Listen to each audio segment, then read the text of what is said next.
Alice was one of many orphan children that resided in an underground cloning facility once run by the evil mutant geneticist Nathaniel Essex, Mister Sinister. Since his death, Sinister's operations has been handled by Miss Sinister, Miss Claudine Renko, a telepath who has been infected with the DNA of Mister Sinister. Alice was approached by Laura, X-23, in a diner of an unnamed town, after she was beaten by a strange man, who was watching the two of them from a car parked outside the diner. Laura questioned Alice about the beating. Laura eventually came to the conclusion that the man was Alice's pimp. Frightened by the conversation, Alice fled from the diner. Later down the road, Laura found Alice being murdered by the same man who was watching them at the diner.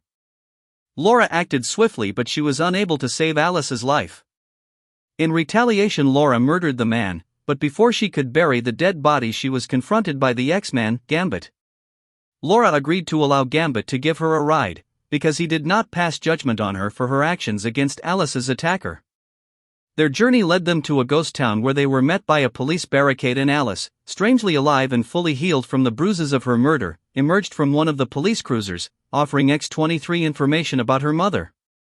Alice led the two X-Men into the clutches of Miss Claudine Renko, who was manipulating the entire town through mental abilities. They all entered the secret cloning facility, where it was revealed that this new Alice was one of two remaining clones. Each Alice clone possessed the same memories of other. Alice and the other children were to be part of a new Weapon X program run by Malcolm Colcord.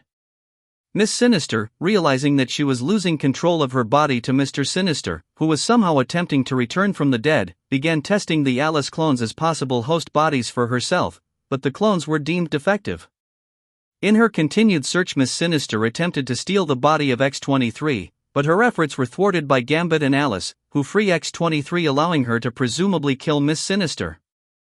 Alice was severely injured in the battle, and her last known living clone was possessed by Mister Sinister, and it left with the body of Miss Sinister, proclaiming to take care of her.